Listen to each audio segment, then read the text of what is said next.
మరి నువ్వు? యా.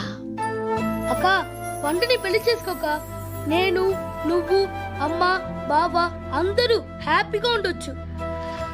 చేసుకోక ప్లీజ్. హలో. హాయ్. మిమ్మల్ని ఒకసారి కలవచ్చా? ఎందుకు? Just like that. Want to share something in person. Bore కొడుతుందని ఫోన్ చేసావు, రమ్మన్నావు, వచ్చాను. వచ్చి పావు గంట అవుతుంది. ఇప్పుడు నాకు బోర్ కొడుతుంది. లోపల ఏమైనా ఉంటే చెప్పే, ఏమనుకోనిలే. నేనే చెప్పాలి, కానీ నువ్వు మాత్రం చెప్పవు. ఇష్టం ఉన్నా చెప్పవు.